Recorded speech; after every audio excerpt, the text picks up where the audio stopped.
Hello, Gerry. How you doing, Michelle? Really great. I'm Michele Tittler from Race-Based Law here in Vancouver, British Columbia.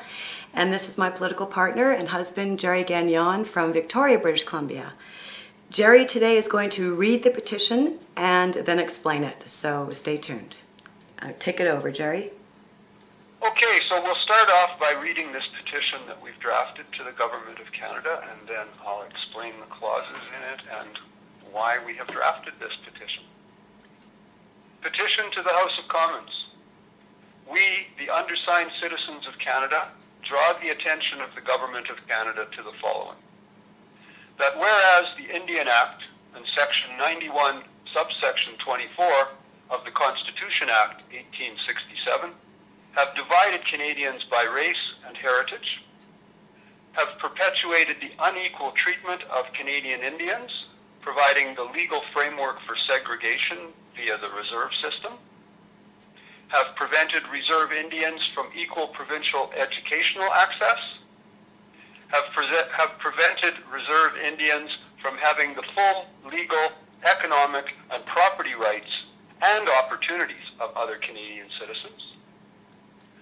And whereas the inclusion of sections 35 and 25 in the Constitution Act 1982 have divided Canadians by race and heritage, have disrupted legal, commercial, and exploration activities, have introduced legal uncertainty into property ownership, have left some Canadians without proper police protection, as in Caledonia, Ontario, and have left most Canadians with diminished rights, with every expansion of Indigenous rights based on Section 35. And whereas the inclusion of, quote, with particular attention to the circumstances of Aboriginal offenders, unquote, in Section 718.2E of the Criminal Code, has resulted in a two-tiered system of justice wherein Canadians receive different legal outcomes depending on their race, ethnic heritage.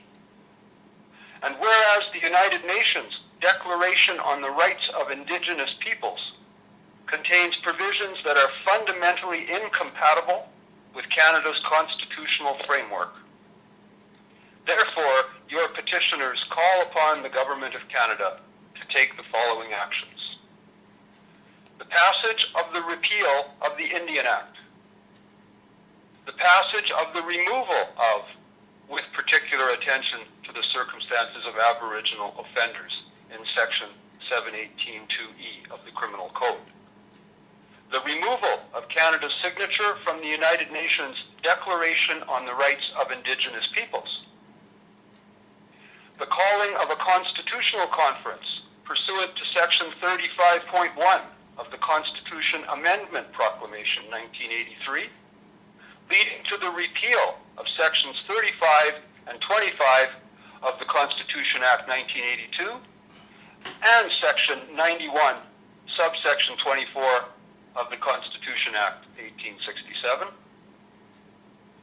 The active encouragement of the provincial legislatures to do the same, or via provincial referenda, and the calling of a federal provincial constitutional conference to finalize these changes desired by the people of Canada, including setting a date for the final termination of treaty and land claims submissions. Unquote. That's the text of our petition to the Government of Canada. End race-based law.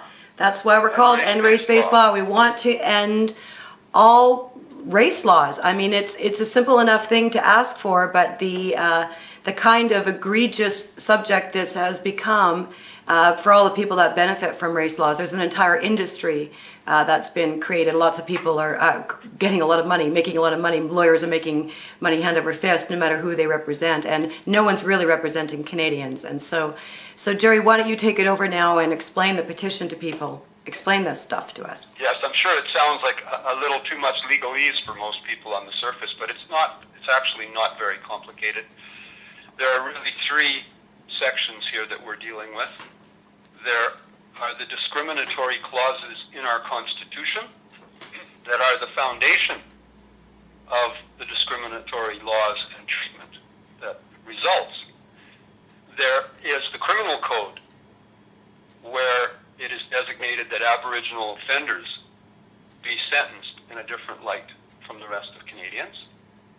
And there is the United Nations Declaration on the Rights of Indigenous People. As if we're not all indigenous to this earth. Like it's such a strange, whatever it is, concept. We're all indigenous. Well, anyway, the United Nations Declaration on the Rights of Indigenous Peoples is being used by the Supreme Court to justify, for instance, the consult and accommodate clause that's been imposed on.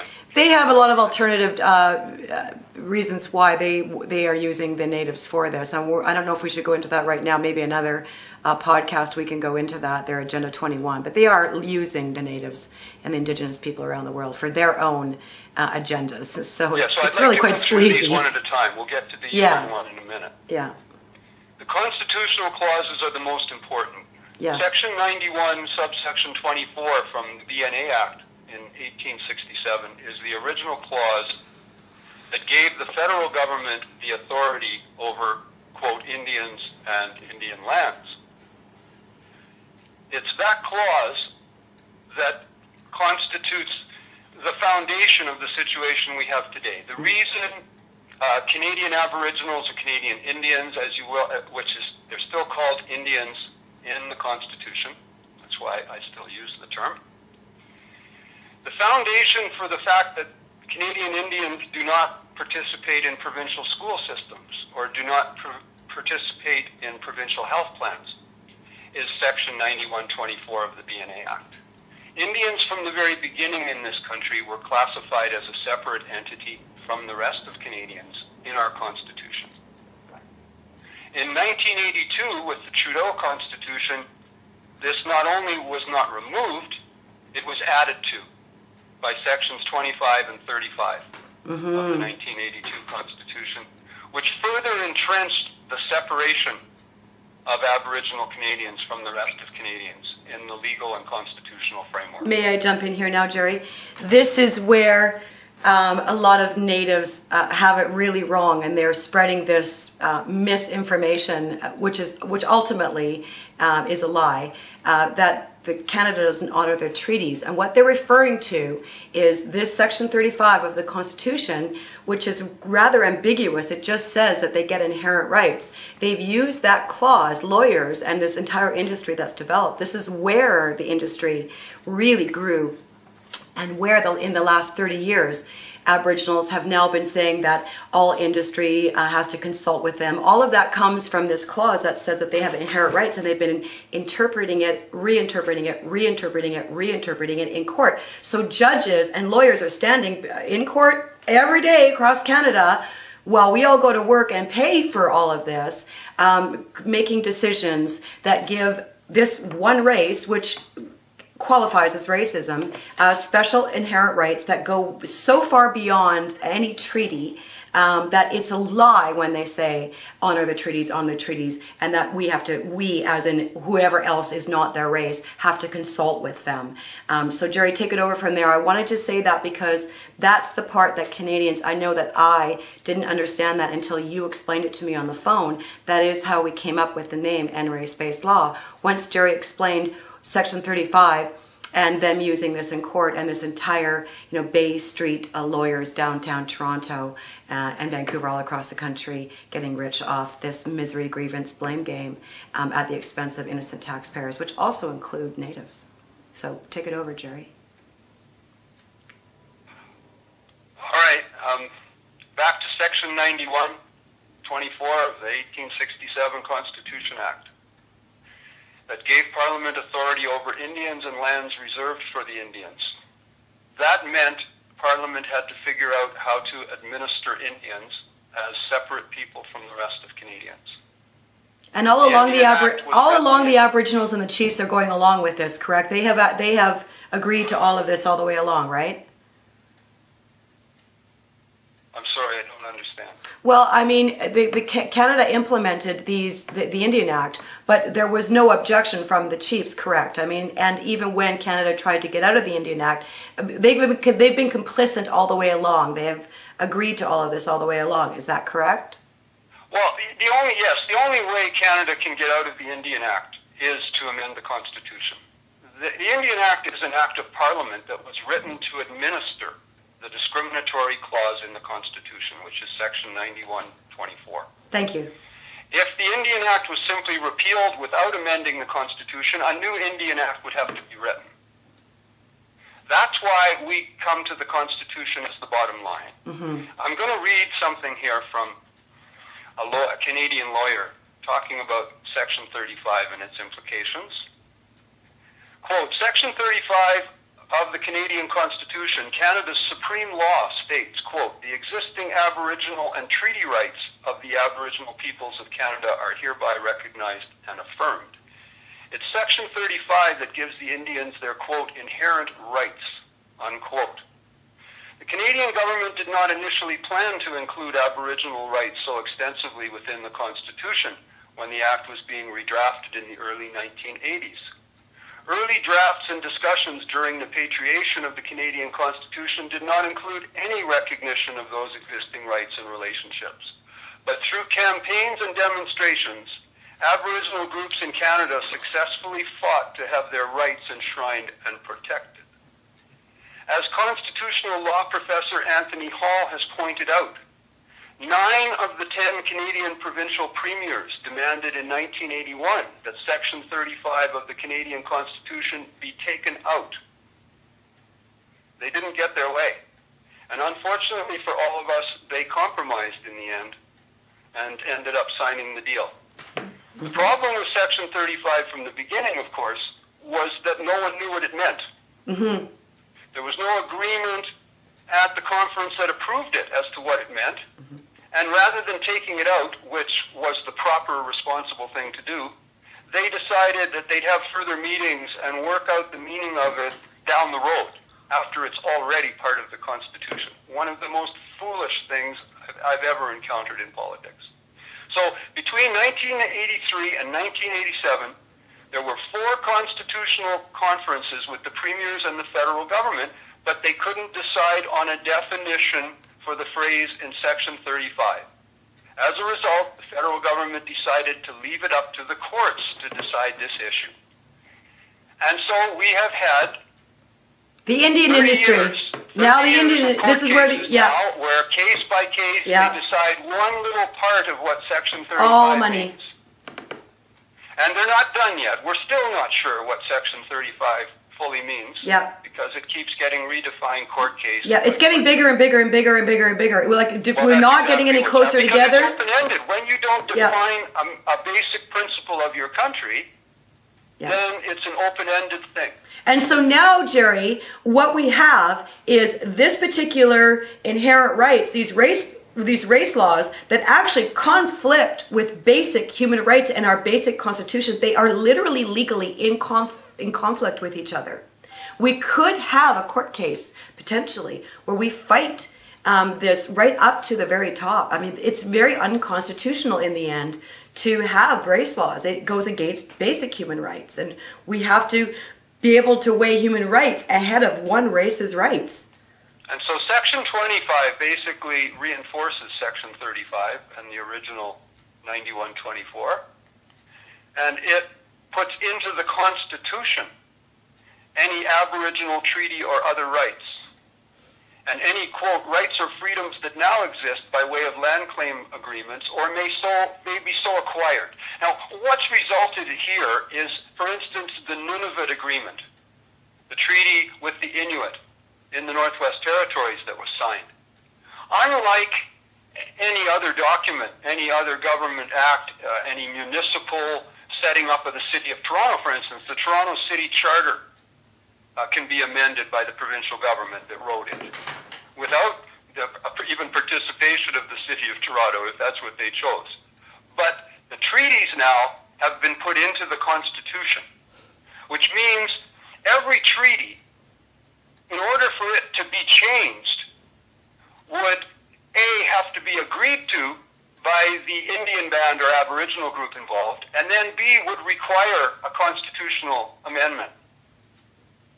Each of these treaties, in effect, is now part of our Constitution. When did that, what section is that, Gerry? That's Section 25. Oh my God. That's the section that also says that their rights will not be overruled by things like the Charter. It specifically says the guarantee in this Charter, that's the Charter of Rights and Freedoms, shall not be construed as to abrogate or derogate from any Aboriginal treaty or other rights or freedoms that pertain to the Aboriginal peoples of Canada. Native supremacy. In other words, what pertains to them is over and above even the Charter of Rights and Yep. Freedoms. All other races of people, all other human beings, it doesn't matter who they are or who built this country or how hard they've worked.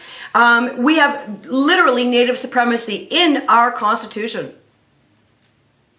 And so that is what means the tinkering doesn't work. You can try to change a little bit about this, like the reserves. We can't get rid of reserves with that in the Constitution. Yeah. And we can't become a unified nation of individuals. But Gerry, I want to go back to the treaties. Here's what's interesting. We have read the treaties and we post the treaties often. The treaties clearly state that the Aboriginals have obligations to not interfere with commerce or anything else. So interestingly enough, although the treaties are in the Constitution, they literally conflict with Section 35 that gives them inherent rights, because it specifically says in the treaties that they not interfere with commerce or travel or the goings-on of other Canadians. Well, they have obligations, not just, they don't have just rights, they have obligations. In more detail, okay? They never seem to, wait, but Gerry, the point being that whenever they refer to the treaties, they're always, always, always referring to Canada, which means us, who are not their race. That's all it means. We have obligations and they have rights. And that's the way it is. We have obligations and they have rights. But that's not at all what the treaties say. The treaties are quite clear that the land was ceded and that they have obligations to follow the law. Yes, well, it's clear even in the United Nations Declaration, there are no obligations for Indigenous people. It's free reign. That's why they're such bullies. Only obligations for government. They bully industry. They bully politicians. I mean, they've gotten it so now our own Constitution and our own laws have tied us up. And that's a joke they made 30 years ago on why they did this. Their joke was that they were going to stranglehold Canada and white man by his own laws. I mean, how cruel is that? No one did that to them. People were literally just trying to educate them to bring them into the 21st century. No one was trying to, completely, this is the 32 million other people, other races, there's 34 million altogether, 2 million of them, 32 million of other people who work really hard to give them a life to be able to take us to court every day. I mean, it's just gone so far. So, Gerry, what else? Well, again, the other two components of the petition are Section 718 to subsection E, which is the criminal code provision that Aboriginal offenders in the criminal system should receive special sentencing conditions because of their being Aboriginal. Mm-hmm. It's such a blatantly racist clause that it's offensive. It's but serious. Constitutional, therefore it exists. And the United Nations Declaration on the Rights of Indigenous Peoples. Now, I want to talk about this one for a minute. Okay. Some people might wonder why we included it when we're talking about changing Canadian law. Now, the current government refused to sign this declaration when it first went through the United Nations. The three countries that have consistently opposed the United Nations, how shall I refer to it, one world agenda or one government agenda, the desire of the United Nations to be our world government. The United States, Australia, and Canada have consistently been three countries that have been reluctant to go down that road. Of course, to a large degree because of how corrupt and dictatorial so many of the member states of the United Nations are. The idea that they would have a say in running our country is terrifying. But unfortunately, the current Canadian government, 4 years after refusing to sign it, for still really unspecified reasons, They got bullied. Signed it. And it's the most confusing thing this current federal government has done, to me anyway, since they've been in power. When they refused to sign it, they outlined an excellent case as to why the United Nations Declaration on the Rights of Indigenous Peoples is in direct conflict with the Constitution of Canada. Now, when they turned around and signed the declaration, they said, well, it's not legally binding on us, so it's just a statement of principles, and they won't be able to enforce it here in Canada. That's how we've been sucked into all of this stuff. Let me finish, please. Yeah.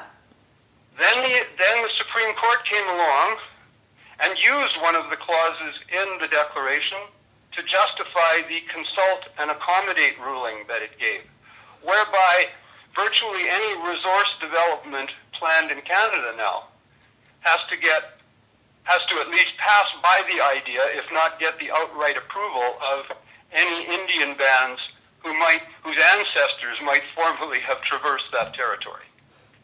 So the United Nations Declaration has already had a serious impact on this country, and the government hasn't commented on it, hasn't withdrawn their signature, has left it hanging in the air in a very irresponsible way. Mm-hmm. And their own language from originally when they refused to sign the document condemns them for this.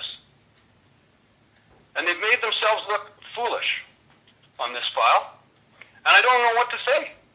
They have not given any logical reason for totally reversing their stance on this. Now, I want to read... They got bullied, Gerry. I want to read some of the sections from this Declaration on the Rights of Indigenous People, because what in effect it does... Oh, it's funny, at the very end of it all, the very last clause, they say, nothing in the Declaration allows people to dismember or impair the territorial integrity of sovereign and independent states.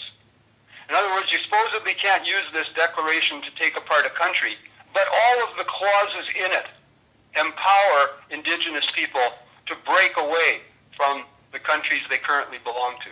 The clauses specifically state they have a legal right to set up their own types of government, to set up their own structures, and that our government is obligated to give them that and then to negotiate with them. Article 3, Indigenous peoples have the right to self-determination. By virtue of that right, they freely determine their political status.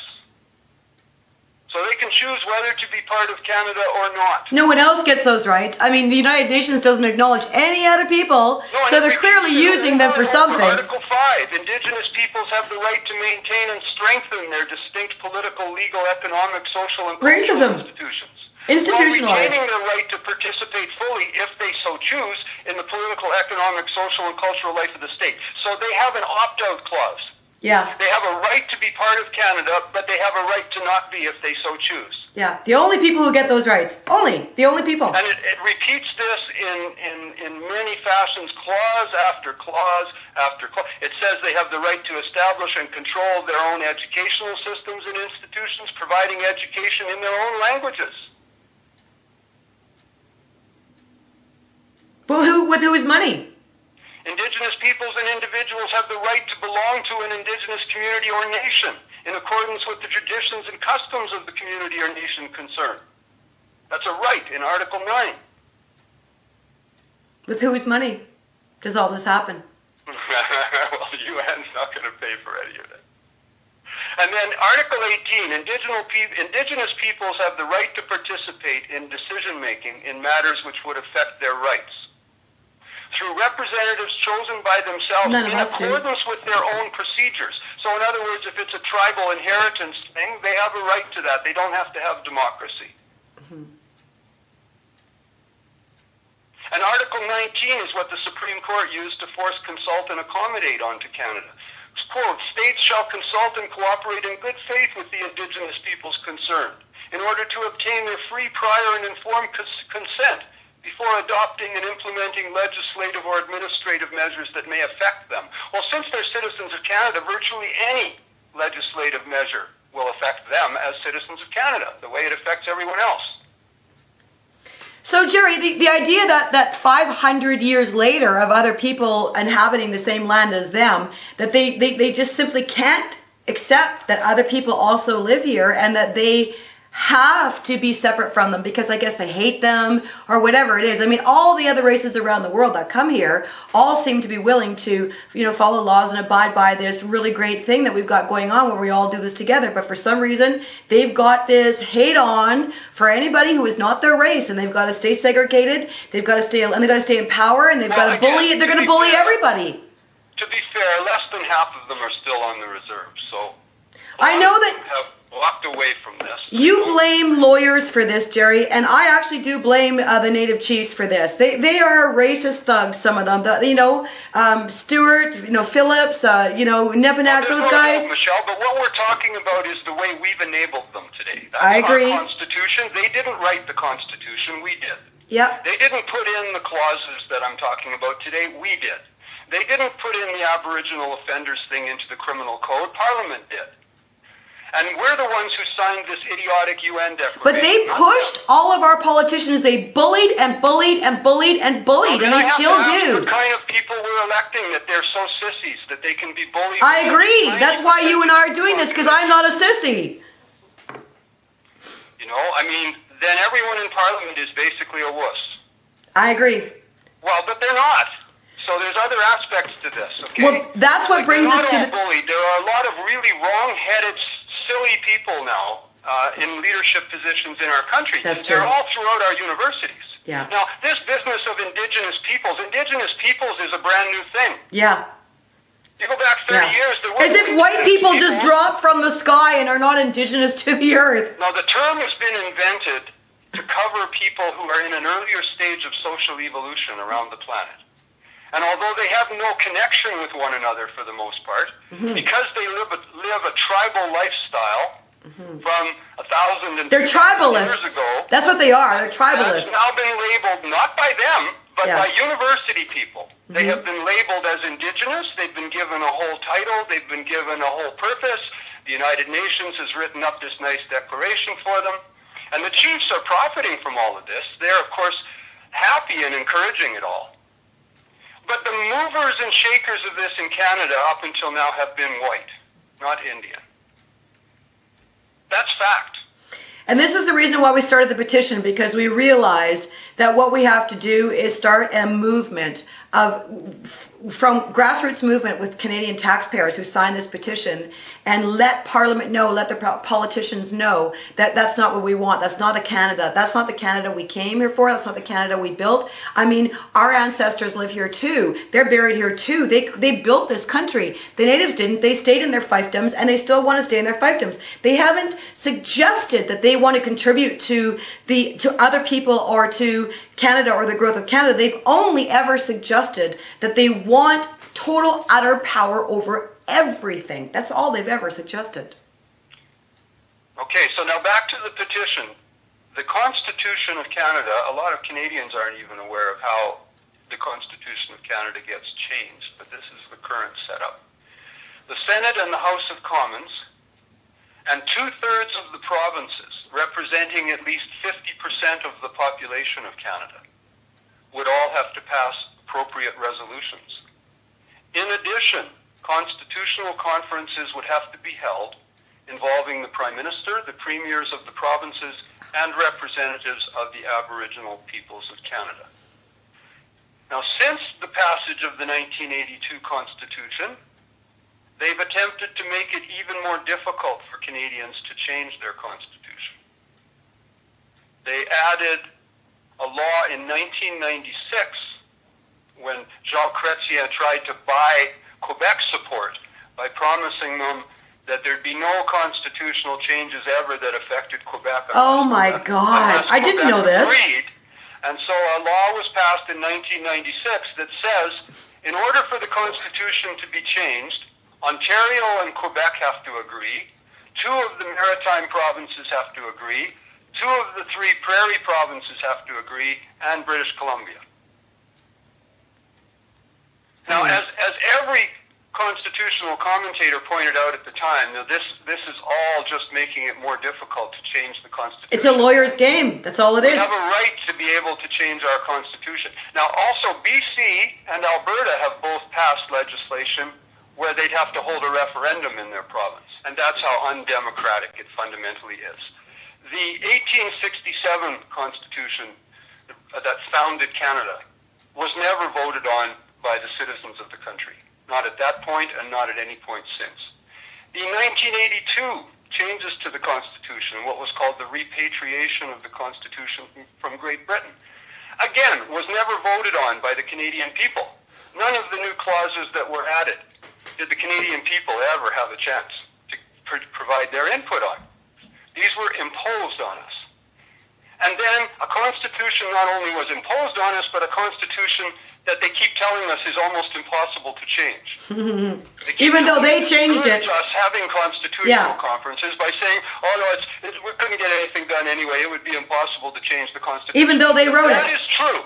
If that is true, if this Constitution that was imposed on the people of Canada, without them being able to vote on it, in this so-called democracy, if that Constitution is unable to be changed, then that Constitution is a fraud.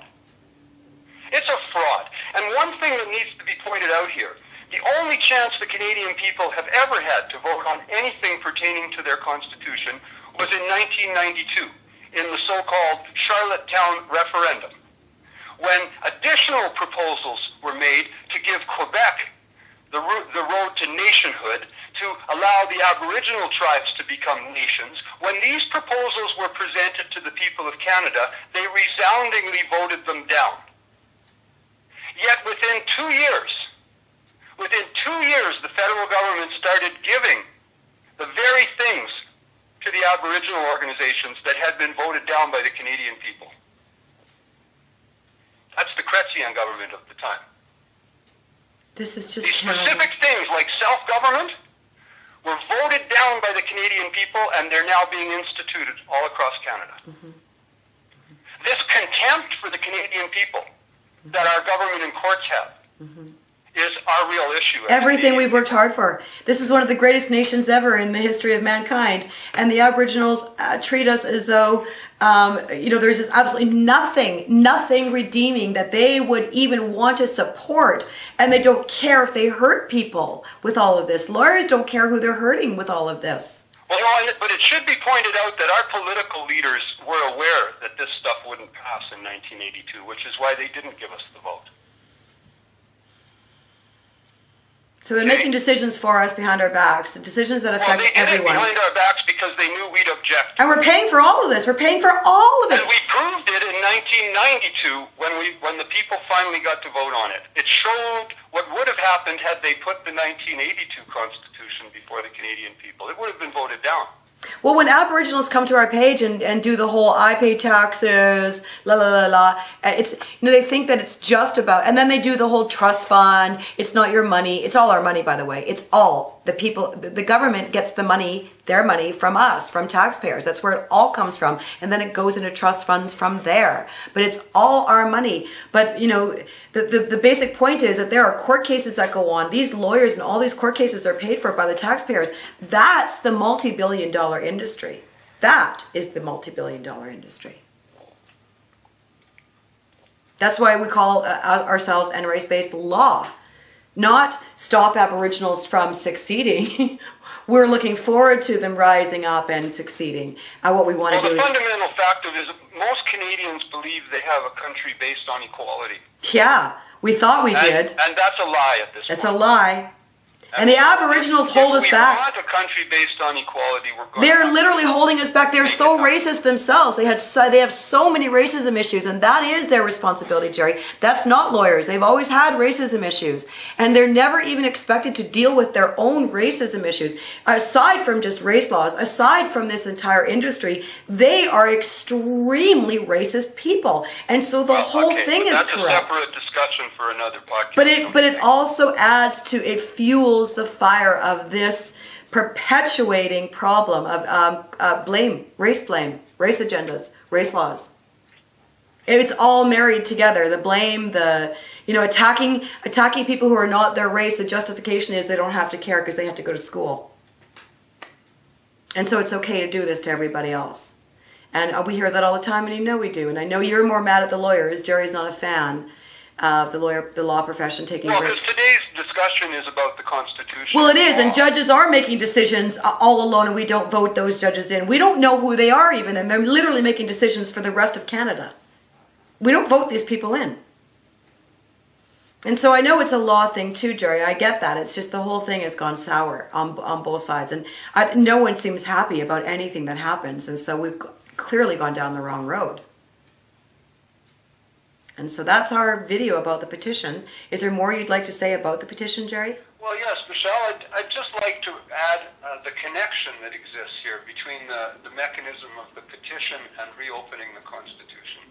The reason we have this petition to Parliament, to the Government of Canada, is a formal petition that is signed on hard copy with verified addresses and signatures. When presented to Parliament, becomes something that has to be acknowledged then by the government. And when it is read in Parliament as a petition to the House, the government has 30 days then to respond in writing to the request of the petitioners. And so our hope with this petition is that it will force the government to recognize the issue, acknowledge the issue and the crux of the matter here, and generate a national discussion on this. The government will be in an awkward position when the time comes to present this petition. That the clauses in the petition are the ones we consider necessary for the removal of the discriminatory divide between Aboriginal peoples and the rest of Canadians. Mm-hmm. We don't need a clause that says all people are equal. We simply need to remove the clauses that say that we're not.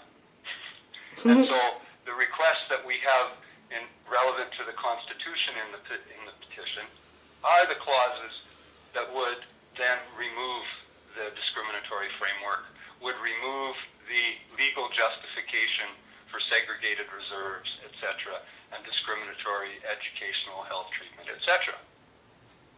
And so we hope Canadians will take a look at the petition. It's online, it's downloadable, and if you agree with what we're trying to accomplish here, please sign and mail in the petition.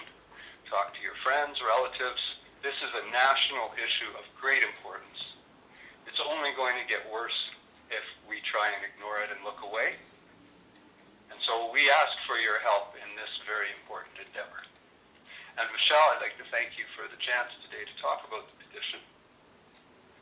And I'll hand it back to you to Gerry, say goodbye to the listeners for it. Gerry is the person who put the petition together. He worked on it for months and months and months, and then we sent it to Ottawa, and they had to approve it. It is a legal petition, as he said. And I just want to end this particular podcast, video cast, speaking to all of you, that we want the Aboriginals to come with us. That really is our agenda. It really isn't. We don't want people to come to our page and create more of a division and separation and opposition and enemy with the Aboriginals. We want to explain how corrosive these race laws are in our relations, and we want to literally come together in unity. The Aboriginals can carry on with their culture.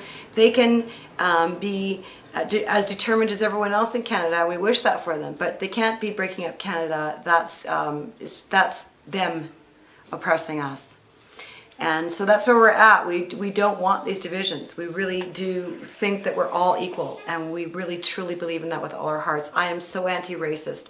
I'm willing to stand up and take all of the abuse for doing this, which I do. We both do. Everyone does.